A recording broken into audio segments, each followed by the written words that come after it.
Bonjour et bienvenue dans cette vidéo, futur créateur de succès. Aujourd'hui, nous allons explorer 10 leçons de vie que beaucoup de personnes découvrent trop tard. Parfois, après des années de stress, de regrets ou de sacrifices inutiles. La vie est la plus grande école qui soit.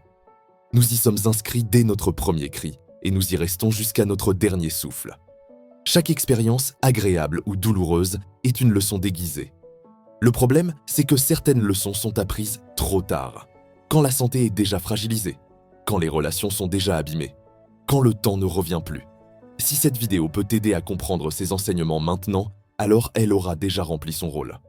Avant de commencer, prends une seconde. Si ce genre de contenu t'aide à réfléchir, à prendre du recul et à avancer plus lucidement, abonne-toi à la chaîne et laisse un pouce bleu.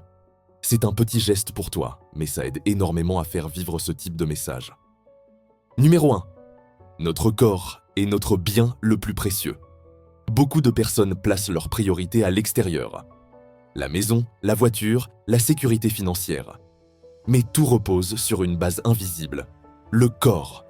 Sans énergie, sans santé, sans vitalité, même les plus grandes réussites perdent leur saveur. Imagine ton corps comme le véhicule de toute ta vie. Tu peux avoir les plus beaux projets du monde, si le moteur est épuisé, tu n'iras pas loin. Prendre soin de son corps, ce n'est pas du luxe. C'est une responsabilité envers soi-même. Conseil pratique, fais de l'exercice régulièrement, même doucement.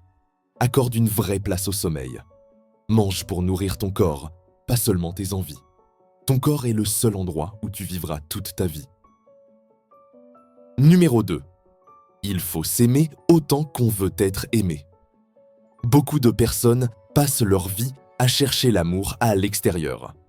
Dans une relation, puis une autre. Dans l'approbation, les compliments ou la peur d'être seul. Mais il existe une vérité difficile à accepter.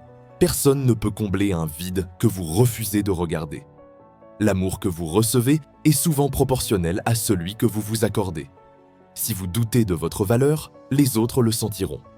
Si vous vous respectez profondément, cela se ressentira sans que vous ayez à le demander. S'aimer ne signifie pas être parfait. Cela signifie se traiter avec dignité, même dans ces moments de faiblesse. Conseil pratique. Parlez-vous avec respect, surtout quand vous échouez. Fixez des limites claires dans vos relations. Rappelez-vous que vous méritez autant de considération que celle que vous donnez. Numéro 3. Les choses réellement importantes n'ont pas de prix. Très tôt, on nous apprend à courir. Courir après l'argent. Courir après la réussite. Courir après une reconnaissance extérieure. La société valorise ce qui se voit et ce qui se compte. Un salaire, un titre, un statut. Mais ce que l'on découvre trop tard, c'est que les éléments les plus précieux de la vie ne s'achètent pas. Le temps ne se stocke pas. La santé ne se négocie pas. Les relations sincères ne se remplacent pas. Beaucoup de personnes passent des années à sacrifier leur énergie, leur corps et leurs proches pour accumuler plus. Puis un jour, elles réalisent que ce plus n'a jamais compensé ce qu'elles ont perdu en chemin. On peut toujours gagner plus d'argent, mais on ne récupère jamais une santé négligée. On ne revit pas les moments manqués avec ceux qu'on aime. On ne rachète pas une relation abîmée par l'absence ou le stress constant. La vraie richesse se trouve souvent dans des choses simples, silencieuses, invisibles. Un moment partagé, un éclat de rire, une paix intérieure qui ne dépend de rien d'extérieur. Conseil pratique, identifiez clairement ce qui compte réellement pour vous aujourd'hui. Protégez ces éléments comme vous protégeriez un trésor. Planifiez du temps pour eux, comme vous le feriez pour un rendez-vous important. Ne laissez pas l'urgence du quotidien vous voler l'essentiel. Car ce qui a le plus de valeur est souvent ce que l'on remarque, une fois qu'il est trop tard. Numéro 4. Le bonheur, ça se décide. Beaucoup de personnes passent leur vie à attendre le bonheur. Elles se disent qu'elles seront heureuses quand elles auront plus d'argent, quand leur situation sera stable, quand leur vie ressemblera enfin à ce qu'elles imaginent. Mais cette attente est un piège, parce que la vie ne s'arrête jamais pour attendre que tout soit parfait. Le bonheur n'est pas une récompense que l'on reçoit à la fin du parcours. C'est une décision intérieure, un regard que l'on choisit de poser sur ce que l'on vit. Deux personnes peuvent vivre exactement la même situation. L'une se sentira frustrée, l'autre reconnaissante. La différence ne vient pas de ce qu'elles ont, mais de la manière dont elles interprètent la réalité. Le bonheur ne signifie pas ignorer les difficultés. Il signifie ne pas laisser les difficultés définir toute votre existence. C'est la capacité à apprécier ce qui va bien, même lorsque tout n'est pas réglé. Souvent, le bonheur se cache dans des moments simples que l'on oublie de voir. Un silence paisible, un sourire échangé, un instant de calme dans une journée agitée. Conseil pratique. Chaque jour, prenez le temps de reconnaître au moins une chose positive, même minime. Réduisez volontairement le bruit inutile. Informations anxiogènes, comparaisons constantes, plaintes répétées. Accordez-vous des instants de présence réelle, sans distraction. Le bonheur n'est pas un état permanent. C'est une pratique quotidienne. Et plus vous la cultivez, plus elle devient naturelle. Numéro 5.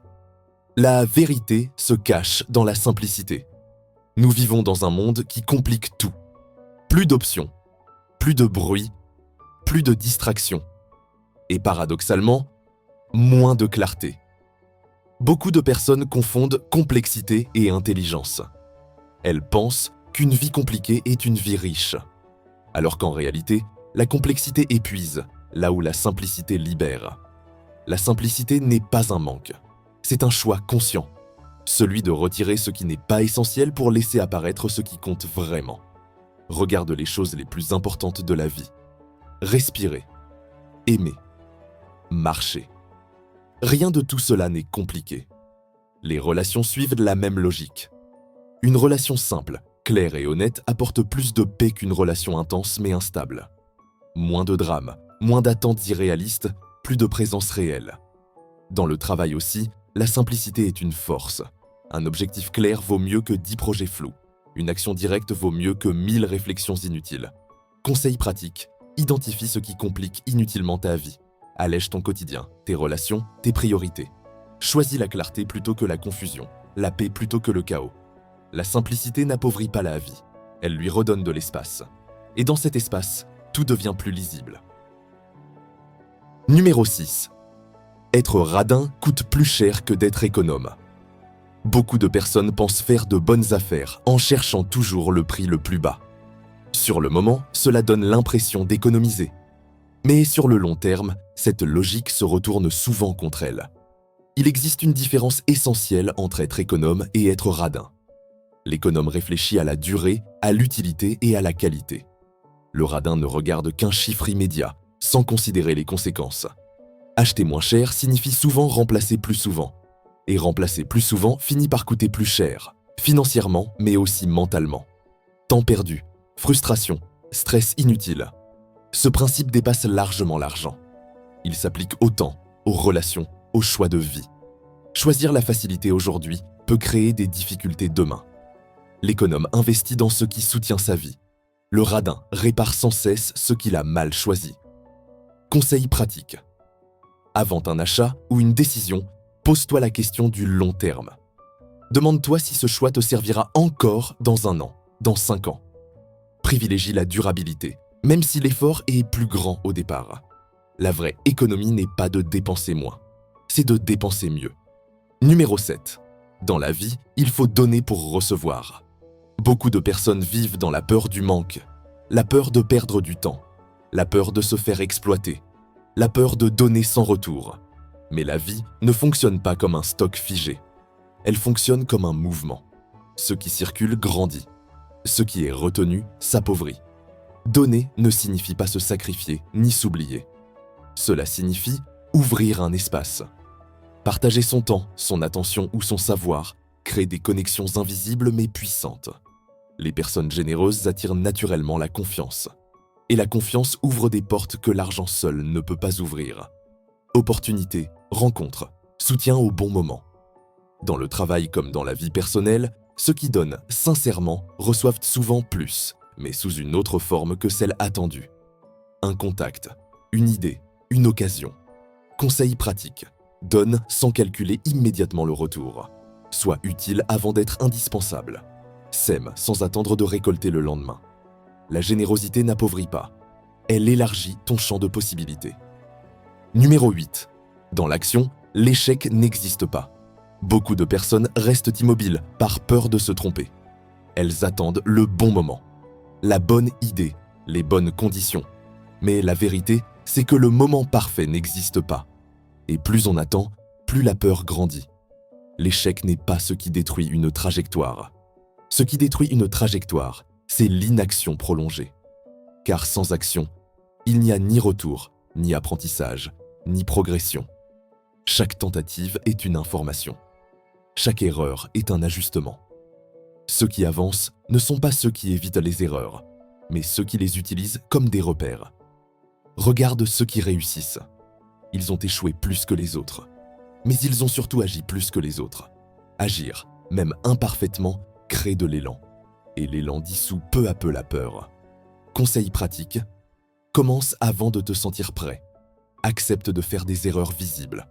Corrige en avançant, pas en attendant. L'action transforme l'échec en expérience. Et l'expérience transforme l'incertitude en confiance. Numéro 9. Mieux vaut agir aujourd'hui que demain. La plupart des regrets ne viennent pas de ce que l'on a fait. Ils viennent de ce que l'on a repoussé trop longtemps. Remettre à demain semble anodin. Mais chaque report grignote un peu de ton énergie, de ta confiance et de tes opportunités.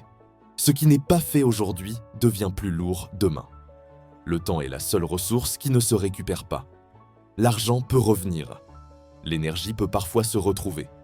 Mais le temps, une fois passé, disparaît définitivement. Beaucoup attendent d'être prêts, motivés ou sûrs. Mais l'action précède presque toujours la motivation, pas l'inverse. C'est en commençant que la clarté apparaît. Chaque jour offre une fenêtre, petite ou grande. Et chaque jour qui passe sans action referme discrètement certaines portes. Conseil pratique. Identifie une action que tu repousses depuis trop longtemps. Fais-la aujourd'hui, même imparfaitement. Découpe-la en une étape simple et fais-la maintenant. Ne sous-estime jamais la puissance d'un petit pas répété. Le présent est le seul moment où tu peux réellement agir. Numéro 10. La vie est un mouvement qu'il faut accompagner. La vie ne reste jamais immobile. Les situations changent, les relations évoluent, les certitudes se transforment. Beaucoup de souffrances viennent d'une seule chose, résister à ce qui change. Nous voulons que les choses restent comme avant, que les personnes restent les mêmes, que les situations restent confortables. Mais la vie avance, avec ou sans notre accord. S'adapter ne signifie pas renoncer. Cela signifie comprendre que chaque phase a une fin et que chaque fin ouvre un nouveau passage. Ceux qui s'accrochent trop longtemps à ce qui n'est plus s'épuisent. Ceux qui apprennent à accompagner le mouvement transforment les transitions en opportunités. Le changement révèle souvent des capacités que l'on ignorait. Il oblige à grandir, à se repositionner, à devenir plus conscient. Conseil pratique. Observe les changements sans les juger immédiatement. Demande-toi ce qu'ils t'invitent à apprendre. Cherche l'opportunité cachée dans chaque transition. La vie est un flux. Plus tu l'accompagnes, plus elle te porte. Résister fatigue. S'adapter libère. Si tu es arrivé jusqu'ici, ce n'est pas un hasard. C'est souvent parce que certaines de ces leçons te parlent déjà, ou parce que tu aurais aimé les comprendre plus tôt. La vie n'enseigne pas deux fois les mêmes choses de la même manière. Elle chuchote d'abord, puis elle répète, et parfois elle frappe pour se faire entendre. Ces 10 leçons ne sont pas des règles rigides, ce sont des repères, des raccourcis gagnés par l'expérience de ceux qui ont appris trop tard.